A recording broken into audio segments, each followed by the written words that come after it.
Dream Team? It's your boy Neal back with another reaction video, guys. Here we are with how Verstappen is so dominant.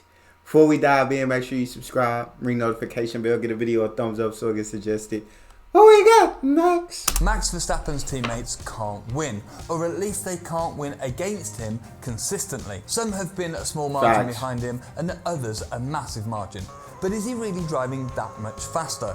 If so, how does he do it? It seemed like it. Is the Red Bull really designed especially for him? He is very quick. Max has been in Formula 1 for 9 seasons, across 2 or really 1 team, and has had 5 teammates. It's crazy that it's already been 9, bro. Time flies so fast, dog.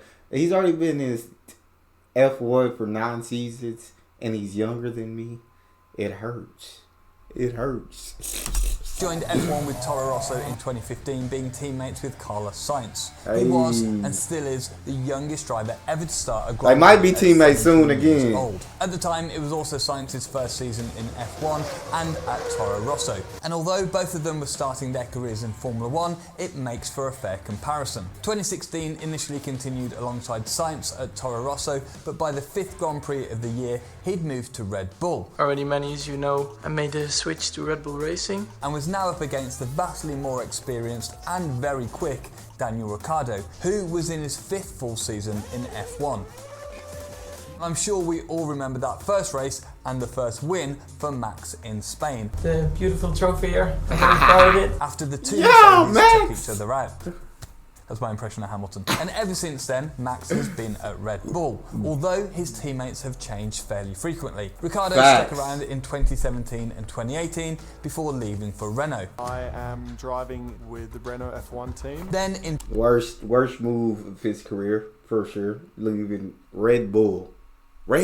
For Renault is crazy. 2019, Gasly arrived at Red Bull, and now it was Didn't Max's last turn long. to be the more experienced driver. Pierre was heading into only his 2nd full year in F1, whereas Max was now going into his 5th. But Gasly only lasted 12 races at Red Bull before being demoted back to Toro Rosso, being replaced by Alex Albon for the rest of the season. Now, didn't last long as well. 2019 was Albon's first year in F1, and again, it was Max's 5th. So, a challenging situation for Albon to say the least. Albon then stayed at Red Bull in 2020 before being replaced by Sergio Perez for 2021. There you go. This is where the experience balance shifts slightly again. 2021 was Sergio's 11th year in Formula 1 and Max's 7th. But honestly, once you're a few years in, the experience shouldn't really make a huge difference, especially in comparing a 7th year and 11th year driver. Yeah, I was going to say, I don't think those 4 years made too much of a difference at all, because Max has been faster than Checo from the jump. Although I'm not disrespecting Checo, because I like Checo. A lot of people be hating on Checo, but I actually rock with Checo. And they say that Max's teammates should be closer to him since they got the same car. Max shouldn't be outpacing his teammate by this much. But my thing is, as long as Checo bring it home 2nd, he good. We Gucci. You know what I'm saying? Max is #1 driver. If he win by 25 seconds, as long as he not coming in 3rd, 4th, 5th, as long as when that driver championship at the end of the year pop up and Checo name is 2nd, I don't see reason to replace him. But that's just me. However, to be fair to Perez, moving team would make a bigger difference. And since 2021, Perez has been at Red Bull and will continue throughout 2024, probably. So before we get into the driving, what does the data actually show?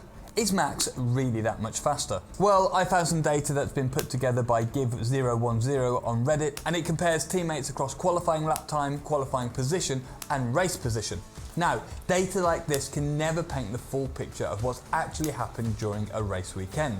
There's always a wider story. But the data does remove results where a teammate didn't finish or qualifying was wet. Again, it's not perfect, but there's enough data to point us in the right direction. But first, would you like to drive a real ex-Kimi Raikkonen F1 car? Well, before we get into who was Verstappen's best teammate, let me tell you about our competition where you can win an all-expense I'm gonna skip the sponsor, guys. Of a lifetime. Drivers and France. So, let's start with pure speed, qualifying pace.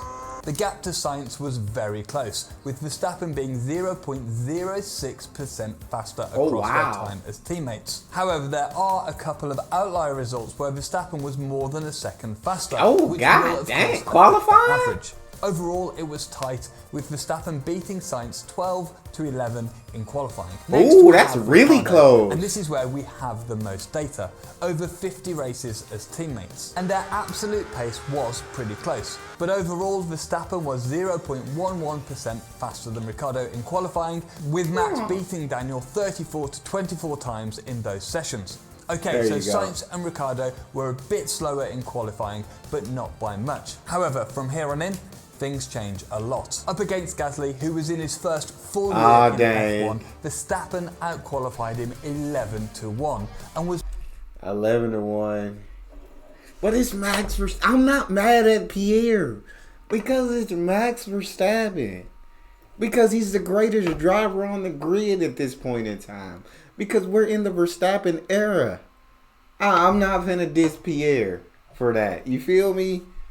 Was more than 0.5% faster. To put that into perspective, the qualifying time around Silverstone that year was a 1 minute 25. So using the average difference of 0.54%, that means that Gasly on average would have been more than 4.5 tenths slower on a circuit of this length. We quickly then move on to Albon, only 12 races into his Formula 1 career. Alex and Max had 26 races as teammates, and Verstappen outqualified him 25 times. And Alex had the biggest time difference of all the teammates at 0.62%. And finally, we have Sergio Perez. 3 seasons together so far, with 58 qualifying wins to Verstappen and only 7 to Perez, with an average time difference of 0.46%. And of course, it's not just the outright qualifying pace where Verstappen is quick. It's also the races. When comparing the races, he's much more dominant when it comes to the races. That man be flying. Finishing position when both drivers actually finished the race, Verstappen beat Sainz 54% of the time, Ricciardo 60% of the time, Gasly 90% of the time, Albon 89% of the time, and Perez 88% of the time. So these stats are pretty wild. And even if you're not the biggest Verstappen fan, you have to admit, like with Hamilton, Vettel, Schumacher before him, these stats are impressive. But for me, one of the most impressive things about Verstappen, again, like with all the great drivers before him, is that he was quick as soon as he got in an F1 car. Granted, he was up against another rookie with Sainz in year 1, but when he first went to Red Bull, he was up against a proven, very fast Daniel Ricciardo, who'd been in the sport for 4.5 years and had recently beaten the 4-time world champion Sebastian Vettel in the 2014 season. And remember, Verstappen won his first ever race with Red Bull in the 5th race of the season at the Circuit de Catalunya, after he'd moved from Toro Rosso. Just think about that for a second. There's so much to learn about a car, especially at this level, and Verstappen came in, adapted to the car, and beat a very fast teammate. All when he was only 18 years old. We saw the same with Hamilton in his first... That is facts, dog. I mean, but that's just greatness taking over. That's... What do you do? What do you do when you're face to face with greatness?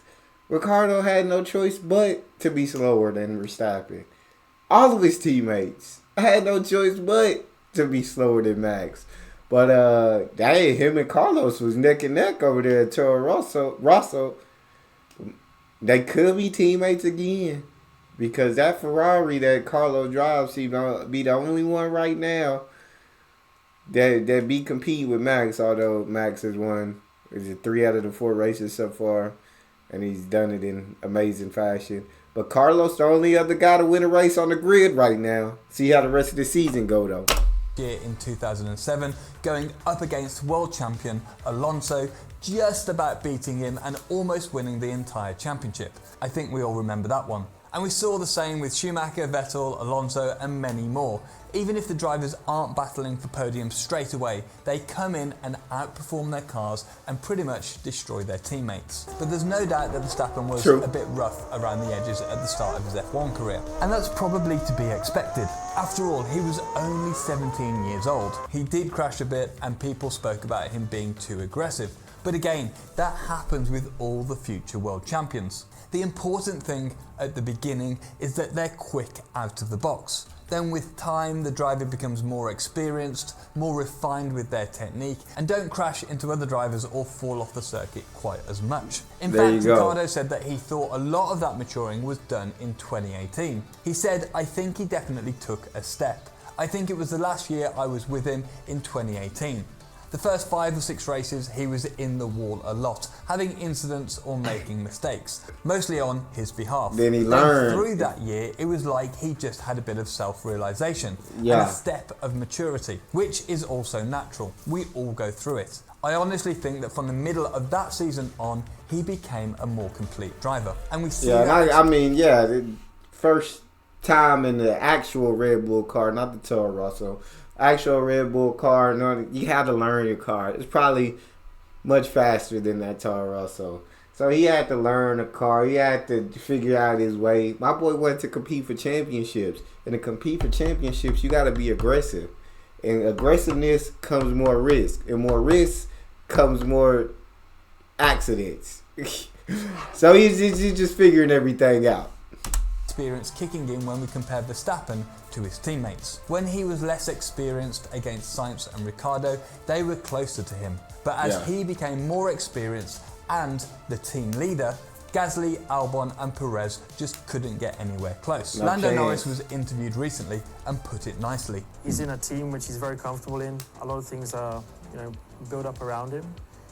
So for anyone, even a Max of a few years ago to go in against the Max of now is extremely difficult. Max knows how Red Bull works and they know how he works. And these things make a huge difference, which is part of the reason why Perez, when coming into Red Bull, has struggled. Although if he was ever going to beat Verstappen, he would have at least gotten close by now. Verstappen is now the driver with most race starts at Red Bull. So with all that experience at the team, it's difficult to see anyone coming in and beating him. And this is one of the reasons that Lando gave for not wanting to drive at Red Bull. Even if you enter a team, are you in a position to challenge someone straight away? And they're comfortable to do that. And I think it's a no for any driver. So what about the car? Is it made around Verstappen? Well, I recently watched the High Performance podcast with Alex Albon, which if you haven't watched, you should check it out. In this interview, Alex was very open about his time as teammates with Max, and he answered a few questions.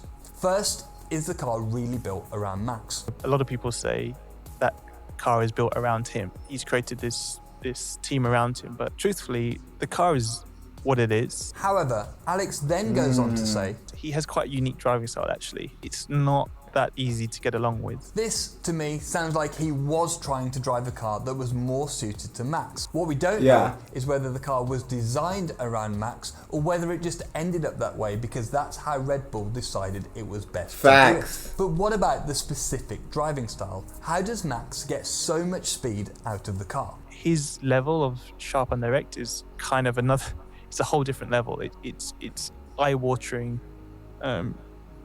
sharp. And we've heard this before. You can see it somewhat in the onboard footage that Max likes a pointy car. But the issue with the onboards is that they only show if the car is understeering or oversteering, but not how much the driver is needing to control it. For example, you might have a very pointy car that wants to slide at the rear a lot, but the driver, in order to get the most out of the car, doesn't allow it to slide too much. So as a viewer, you can't see to what degree it's pointy. And I just want to say thank you to Alex for giving us this insight. I think he's the first driver to speak in such detail about the relative differences in driving technique. And it seems, as with the other teammates, Alex struggled with such a pointy car. It becomes so sharp that it makes you a little bit tense. What Alex means here is that he'd be nervous about turning the car into the corners, probably especially in high-speed turns, because the rear would be so lively and because it stands a high chance of sliding and the car spinning. For you to catch up, you have to start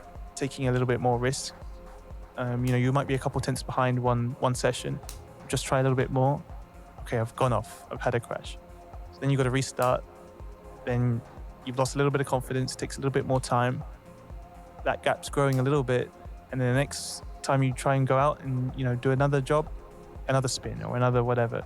And it's these mistakes, the inability to predict how the car is going to react, and then the drop in confidence that starts this whole downward spiral. In the end, the drivers, especially in the races, have to lower the risk. They have to drive below the car's limit, which of course is better than ending up in the wall. Every time you go into a corner, you don't know how it's going to react. You don't have that kind of, well, it's purely the confidence in the car. Meanwhile, Max is happy with his setup. He's made very few, if any, mistakes, and he's full of confidence. And he's been doing that all weekend, all season, for many seasons. That's why there's such a difference between Max and his teammates, and why, for the moment, I can't see any teammate beating him. Max is also one of the best sim racers in the world. If you'd like to find out how he's so quick, click the video just. I watched that video, but Max is him, bro. Yeah, I agree with Led. It's gonna be hard for anybody come in and challenge Max. And so, like I said earlier, if I'm Red Bull, I'm happy with Checo right now. I'm gonna keep giving him yearly contract until that man fall below second on the Drivers' Championship. Give him a contract for another year. When he called below second, then we can start saying, you know what, Checo, time to part ways. But until then, another year. And then another year. That's all we got. Make sure y'all subscribe, ring notification bell, get a video a thumbs up so it gets suggested. It's your boy Neal, out.